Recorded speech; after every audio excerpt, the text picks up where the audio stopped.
Hello friends, hope you're doing great. If you're watching this video, then you must be interested in learning 3D animations or VFX. And you're on the right spot, because here I make a sequence of videos explaining 100% free open source 3D animation software called Blender. I've tried to make the videos as detailed as possible so that even a beginner can understand it better. If you've not watched my previous videos in this sequence, then you can find the link to those videos in the description below or from the cards above. So without waiting, let's get started.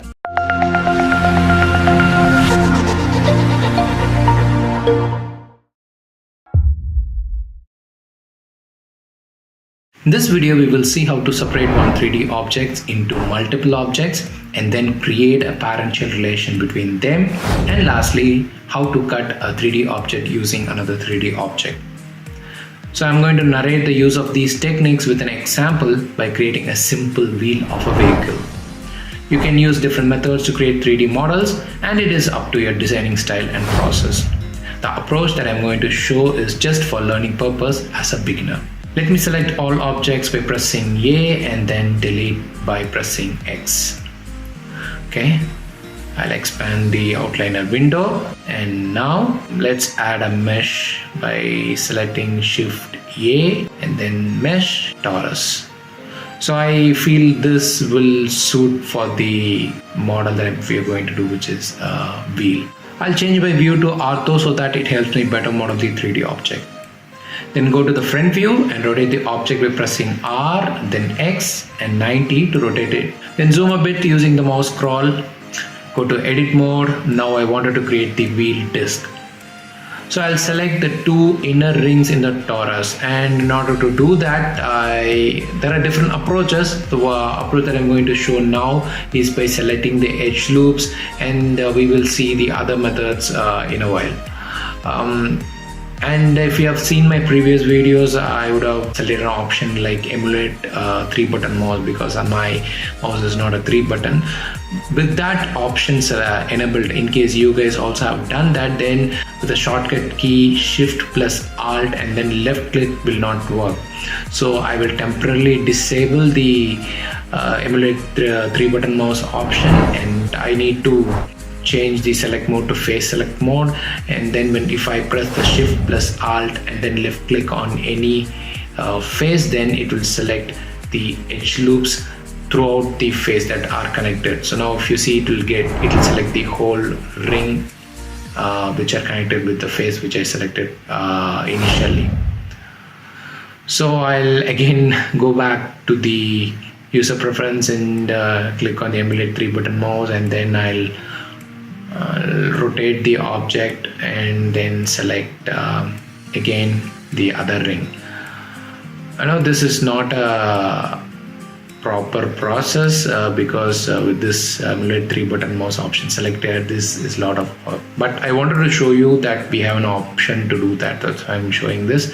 And with the two inner rings selected, now we have to extrude it. So we'll go to front view and then press E to extrude, and then scale down a bit, just like this. Okay.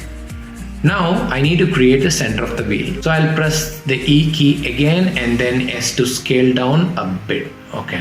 Now I need to merge the extrusion to the center. For that, I'll go to the tools box and then select merge and then select at center. Now the extrusion will get properly merged to the center to give a perfect geometry. Now go to the outliner window and let's rename torus, which was by default, to something meaningful, say tire.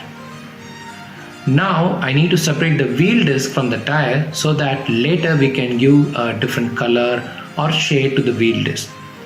For that, first we need to select the part that we need to separate. In order to do it, let's use a new technique to do the selection now.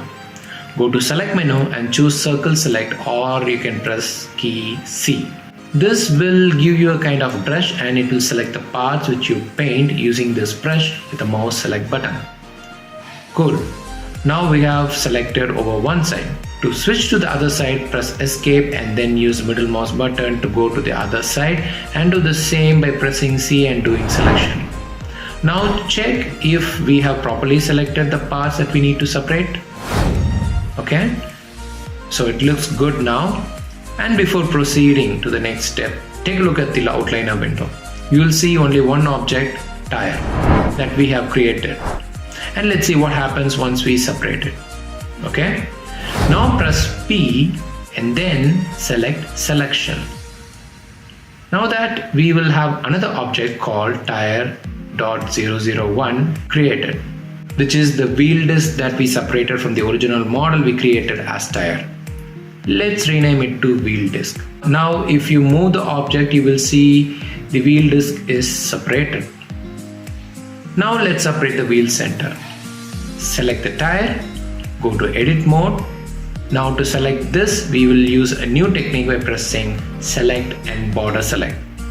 In this method, you can draw an area using the mouse select button and the object within that area will get selected. Turn around and make sure everything needed are selected. Okay, here we have a gap, so we'll do it again. Now press P and choose selection. And now you can see one more object is added to the outliner window. Rename it to center. And now we have the wheel center as separate object. Okay, though we have separated these objects into three, but they all belong to one wheel, right?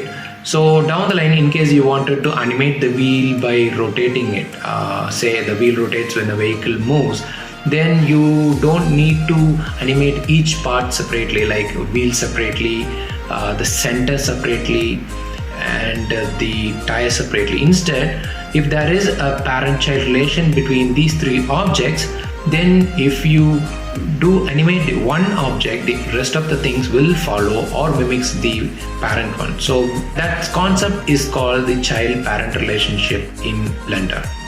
So here the tire will be the parent of the wheel disc, and then wheel disc will be parent of the center part of the wheel. Okay, first let's create the parent-child relation between the wheel center and the wheel disc. For that, first you need to select the object that will be the child. In this case, it will be wheel center, and then select the parent, which is the wheel disc, and then select Ctrl+P and then choose object. Now see in the outliner window, the relation is already established. Now if you move the wheel disc, the wheel center will move along with it. Similarly, let's create the parent-child relation between the wheel disc and tire. Select the wheel disc first and then tire, and press Ctrl+P and choose object. Now check again in the outliner window, you can see the tree structure showing the parent-child relationship. Now if you move the tire, the other two objects will move along with it. But note, if you move a child, it can move on its own. For example, I can move the wheel center independently. But if I move the wheel disc, the wheel center moves along with it. So the logic is the child object will move on its own, but in case its parent moves, it will move along with it. Okay, with all being done, let's try to have some designs in the wheel disc, like a basic design of how we'll have some holes in the wheel disc. For that, I can use a technique to cut the hole using another 3D object like cylinder. Let's see how. First, add another 3D object using Shift A and then mesh and the cylinder. Resize it to fit as you require and rotate it. Position it so that it falls in the place where you need to cut the hole. This looks fine for me. Okay. Now select the wheel disc and then expand this property window and choose this add modifier option, which is an icon looking like a spanner. Press add modifier and then choose Boolean. Select the operation to difference and then object to cylinder that we recently added and press apply. Now if you move the cylinder, you can see that it has made a hole in the wheel disc. This is very useful technique when modeling 3D objects. Same way, I'll create 3 more holes.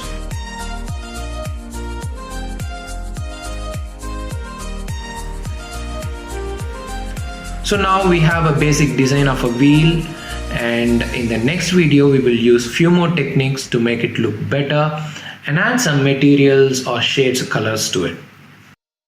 Hope you found the video useful. If you like it, give it a thumbs up and share with your friends, and subscribe to our channel as we have more videos coming related to photography, videography, VFX and CGI animations.